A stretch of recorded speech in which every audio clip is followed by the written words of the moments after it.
I'm going to take the last 2 minutes before closing today's program.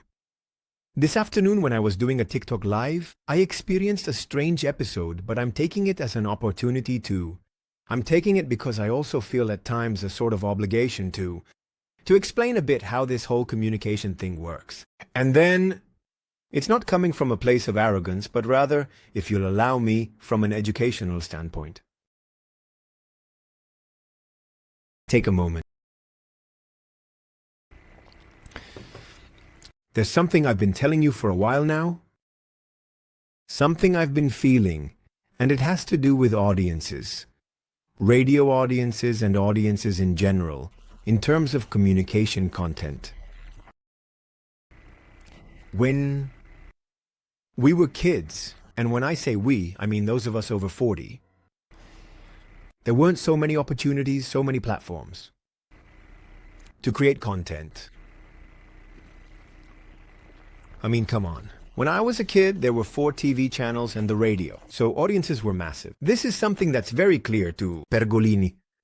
They were massive audiences, lots of people listening to whatever was available. And in that massive universe of so many people listening to the only thing there was, with so few options, there simply wasn't the possibility to build communities. Because you were either a success if you were massive or a failure if you weren't. Right? So people, the audience, I'm also a radio listener. And I also watch TV, and I used to watch TV back then. We made it known what we liked and what we didn't like. And since it was the only thing available, we felt entitled to say, hey, I like this, I don't like that. From a certain point on, there's been so much content and so many places to consume that content that the paradigm has shifted. There are no longer massive audiences, but rather communities. Some larger than others, but communities nonetheless. Communities. For example, this is the paranormal community. Paranormal community. The late-night paranormal community here, on TV, on my YouTube channel, when I do theater, in the book, it's the paranormal community. Bigger and smaller than other communities. That doesn't end up defining anything. It's a community that was built around an idea and a host, which is me, but without false modesty. I'm saying it. This was built over time. The question is, and now I'm getting to what happened this afternoon. How was this community built? On what foundation was it built? It was built on the stories of the people and on a certain level of credibility that I must have. Because I understand that if there are people who follow this content, it's because they believe in me as a person, as a professional. Now I'm going to talk about myself. I'm a person just like you, who also tries to be better every day and not mess up in what I do. And in what I say, I try to be as consistent as possible in my life. And therefore on the air. So I know I have a great responsibility that's tied to my credibility. Big or small, that doesn't matter. But to me, it's indeed my treasure. Imagine that for me, my credibility and my show are like my everything. For others, it might just be another show and I might just be another guy. But for me, that's not the case. So, I want to invite you to this analysis so that it can be understood. Generally speaking, no. So, taking into account that the paradigm has shifted from large audiences to specific audiences. Today, we are in a communication universe of specific audiences. You listening to paranormal and me making paranormal. There are people watching Big Brother, and there you have another community that follows Lizzie and another that follows Coco. It's not like everyone is on pop radio, but each one has their own code, their own language with their audience. And the same goes for everyone else, right? Lose You TV has its community, Olga has her community, but each community is built based on the credibility of its leader or the host or the key figure. Are you following me so far? No, because I want to explain something that has changed. So, as someone who is part of the community they created or the one a key figure protects that credibility. They protect it because it took effort to build. So, There is a right of admission in that community, but it's not an exclusive right of admission. It's not a right of admission that excludes. Quite the opposite. If you ask me how I handle it, for me, this is open door for everyone, because I want more and more people to join the community. Paranormal. But what no longer holds up to any analysis is people who come to trash this community or any other because it makes no sense. It's like being out of touch, like believing you can just insert yourself a bit around. I, for example, am not part of the Blender community. I don't know. It's a stream I don't follow. But precisely because I'm not part of the community, I don't participate. I don't watch their content. I don't write or anything. How crazy would I have to be to start getting involved in the Blender community just to trash Blender? Just because I don't agree with what they do. I'm the one in the wrong because I'm not part of that community. I am not involved because I don't feel connected. So, going to trash a community you don't feel connected to, that's your problem, not the community's. Because the community has a code and open doors for those who agree with that perspective. Follow me in this analysis. So, since the paradigm has changed, and here the right of admission applies. As long as you come in with good vibes, the door is open. But if you come in to trash a community, the right of admission applies. But just like in life, it's the same as if you go to a club or a restaurant and start throwing tables around. They're going to kick you out. Because the right of admission applies as long as you behave according to the place you're in, with general manners, with the basic education one should have, but also according to the rules of that community. Following me? The right of admission isn't about exclusion, it's opening the door.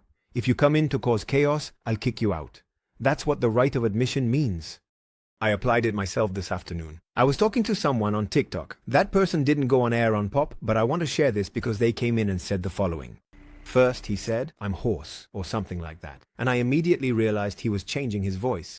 But aside from that, he came in throwing shade, saying that I had cut someone off on air, that I had taken someone off the air because that person was trying to, or because I had interpreted that the person who went on air actually didn't go on air. Still, it was on Pop, but I want to clarify it on air as well. Obviously, it was through TikTok.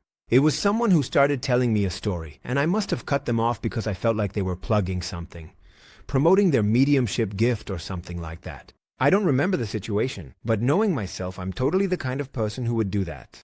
If I give you the floor to tell me a personal story and the person starts saying, "No, because I have gifts, I can heal from a distance," and so on, I don't like that.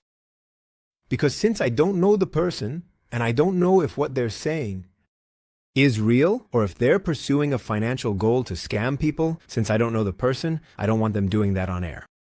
Because they're doing it within my community, where I'm the public face. And the credibility at stake isn't that of this stranger, it's mine. So, I enforce this rule of no plugs. This person was asking why I cut them off. That person, because I took them off the air. However, I make a living from this. I write books, I do theater, and I also do the same thing, the person told me. I make a living from this. But here's the clarification.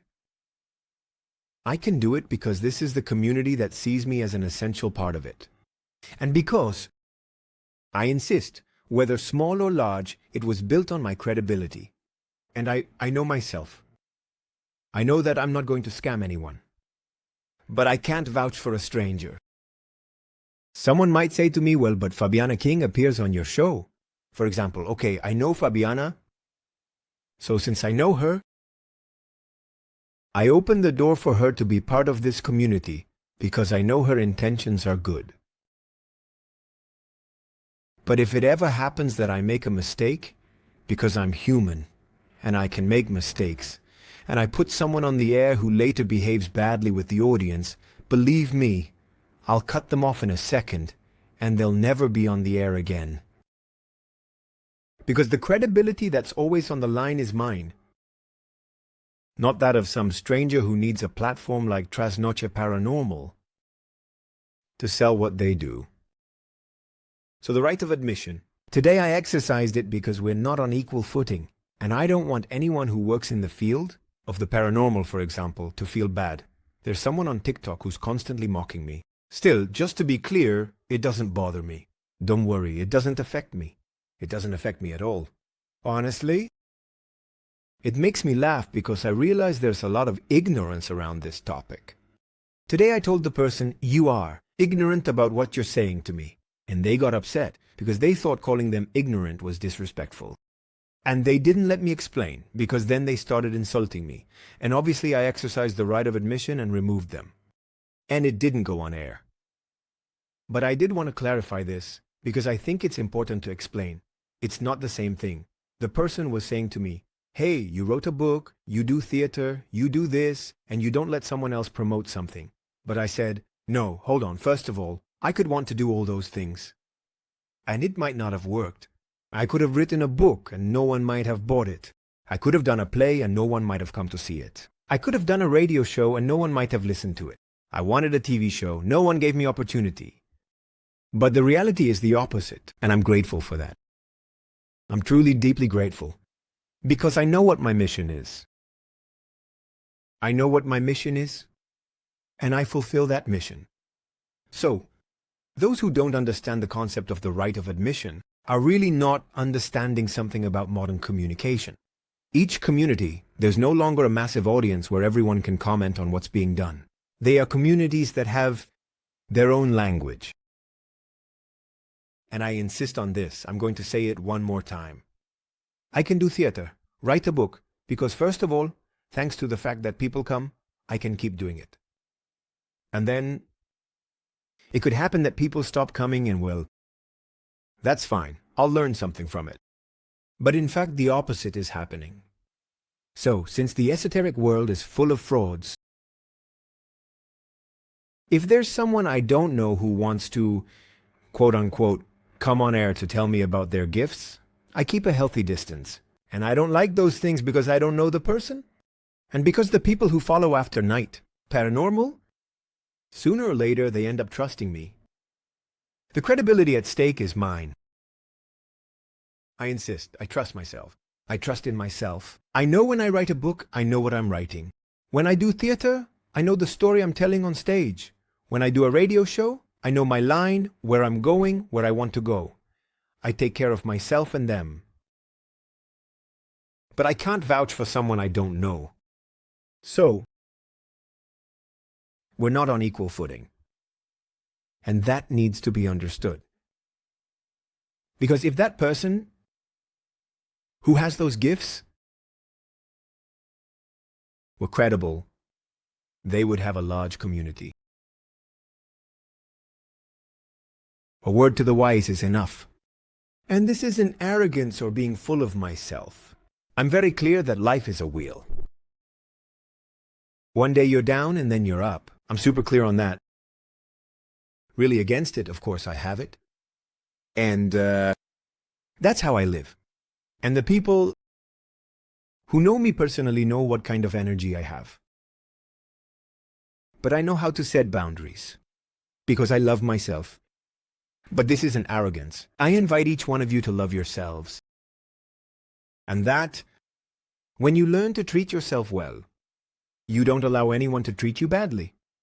That's my life motto. I live happily, in harmony, and with a constant smile because I don't allow anyone to mistreat me. Because I also treat myself well. So when this person came on air today and treated me badly, I set a boundary. People aren't used to setting boundaries when they're treated badly. And I wasn't disrespectful. I just said, "Hey, what you're saying is really ignorant." And that really hurt them. But well, I apologize if it hurt. But it hurt because they didn't understand. This explanation isn't for that person in particular. If it reaches them and it helps, great. But this explanation comes from the depths of me as a teacher. And also because I like to share it with the audience and with the people who follow me. You may not agree with me. That's fine. But as long as you express it respectfully, I'll keep listening. Now, when it comes from a place of disrespect, I set a boundary. The boundary is blocking. But since I'm also a communicator and I love to talk, I enjoy developing hypotheses based on what I'm learning. And I'm sure this is helpful to a lot of people. Aid the community. A lot of broadcasters follow me, people who work in this field, and those who are part of the paranormal community. I think this is also useful for them. Always remember that. I can't vouch for people who have nothing to do with me. That's why I exercise the right of admission. Not because I'm afraid someone might outshine me. No, not at all. In fact, I consider myself a learner. When it comes to this, I know quite a bit, but I don't know everything. I can make mistakes. And I'm convinced that in the search, with humility, but also with determination, one reaches a good place. I insist you may not agree with me, and that's okay. What's not acceptable is being disrespectful.